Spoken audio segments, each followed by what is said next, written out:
intuuna mar videoga bilaabna waxaa hore aan ii sheegay filekan sameynay blender ku sameynay videogana iyo videoyaasha kala soo socdaan inaan ii dhigi doono linkiga hoose waxaan ii keeni doonaa Patreon website-kan ii keeni doonaa kadibna dhinacaan hoosaan ii dhigay waxaa waaye free public aan ka dhigay soo download haddaa u baahan tihiin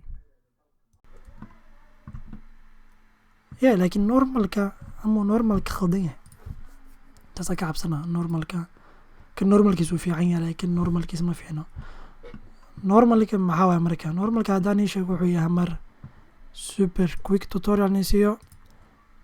haddaan aado edit modeka bahalkan aan dhaho normal aan daaro normalkiisa waxaan soo baxaya sababtoo vertex waaye understandable. Have a great day. Yes, waa kana wax kasta oo 3D mesh عشان 3D mesh kasta 3D software kastaan dheh oo Blender Maya wax walbo wuxuu leeyahay wax la dhaho normal map so normal map isku khaldiyay normal leeyahay wax la dhaho normalka waxaa mataqaana haddii hadda meeshaan keeno tusaale oo kale null haddaan keeno light la dhaho add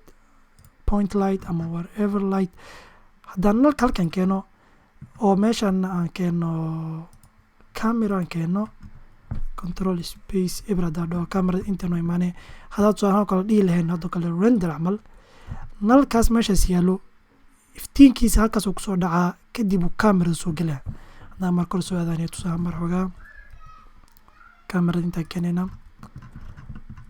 camerada waxay sii daanaya wax oo this thing waxa super technical waa hataa inaan fahmo waxay ku qaadatay bilooyin iyo videoyaal badan inaan fiirsado laakiin haddaa si dhaqso badan ugu macneeyo camerada waxa kasoo baxayo waxay looyin oo akhrinayso kadibna waxay fiirinaya meeshaas oo 3D object yaalo kadib waxay fiirinaya eeto nalka ugu dhow nalkaas meeshaas ma eeto kadibna wuxuu leeyahay wax la dhaho normal kana saada ninku tusaa waa bahladii mataqaana oo bahladaas waay laakiin maadaama aad sugaan la dhaho apply haddaan ku dhaho kan ka fudud aan kadib dhaho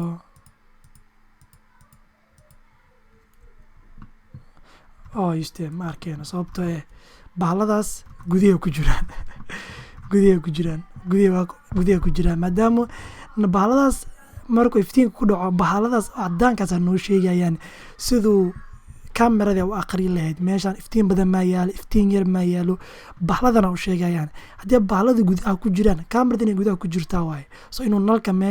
inuu inta camal yaalo waaye so nalka kor ugu dhici karo oo kadib camerada kusoo laabo karo haddana xabad kale inta ku dhici karto kusoo laabo karto ma fahamtay nalka bahladan caddaankana u sheegayso siduu camerada u fahmeed objectiga meeshaan yaalo siduu u yaalo hadduu inta iftiin badan ka ahaa lahaa inuu meesha madow ka ahaa lahaa hadda meesha madow badan waaye inta iftiin badan waaye haddaad meeshaan camera taale saasuna kusoo saari lahaa 3D-giina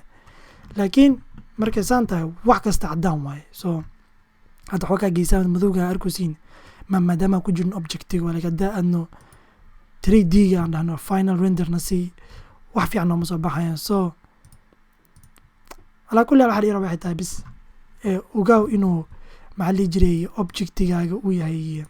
sax objectigaaga waxaa ka wadaa normalkaaga inuu sax yahay guduud waa soo haddaa dhahno edit modekaan dhahno control n banaanka wada imaanayaan maadaama blue waaye blue is mean good haddaa aragtid guduud haddaa aragtid bluega wuu fiican yahay waaye guduudkane don't have it basically so halkee marayni normal mapkaan ka saxiixay normal mapkeena wuu noo saxsan yahay